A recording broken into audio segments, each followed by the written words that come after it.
So when I saw today that Trump made a statement that Israelis are losing support in the United States, I thought it was fake news.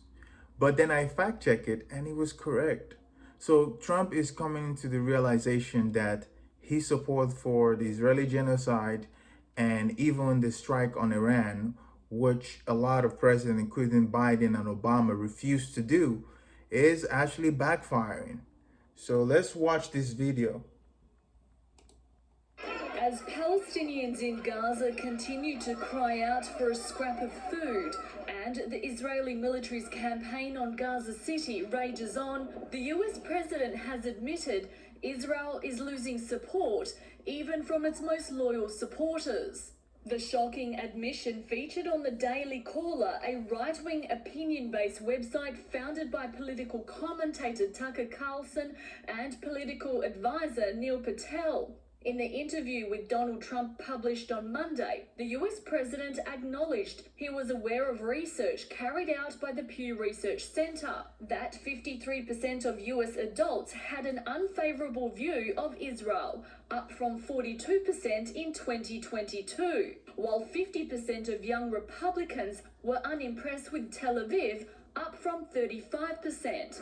Trump says the Israel lobby was strong. So Trump does not even read intelligent assessment.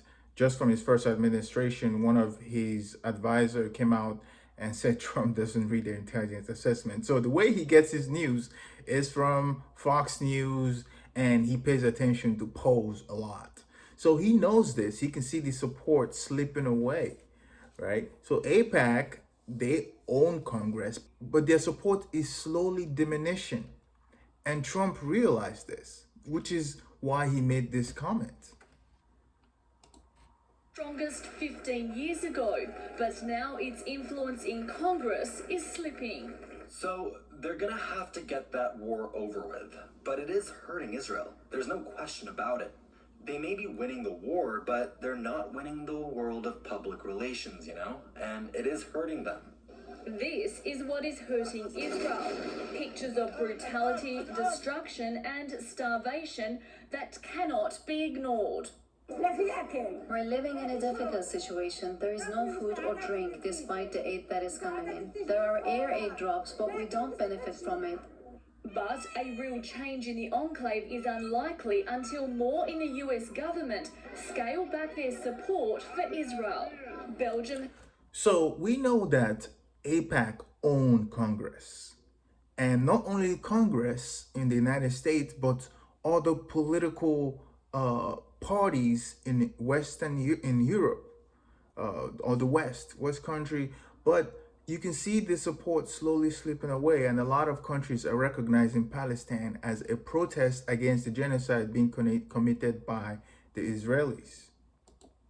Has just become the latest nation pledging to recognize the state of Palestine at the upcoming UN General Assembly. In a post on social media, its foreign minister said Palestine will be recognized by Belgium and that firm sanctions will be imposed on the Israeli government.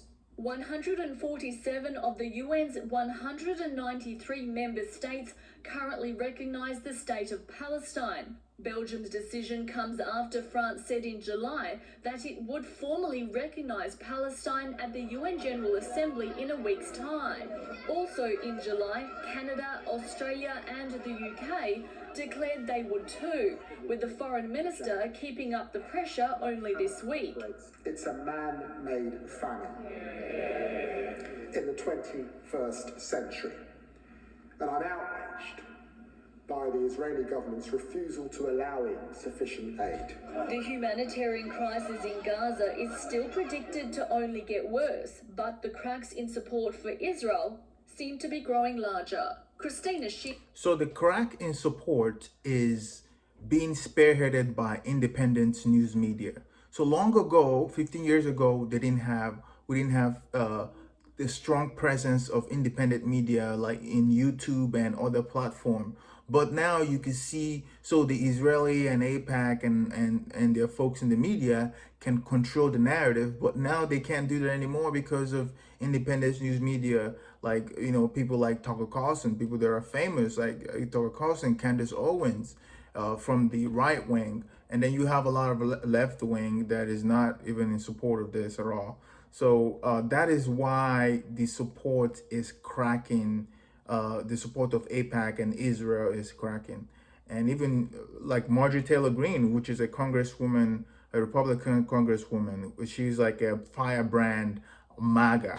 And you can see a lot of people are now supporting her from the left and from the right because of her stance. I think she's one of the strongest members that oppose Israel. She's even stronger than AOC or even the left wing. So she's a principled person, even though I don't believe in most of her ideology, but she is very passionate in her beliefs, which is something that's commendable and very rare in Congress. So this is an interesting report. I felt like I need to make a video about this. So see you on the next one. Thank you.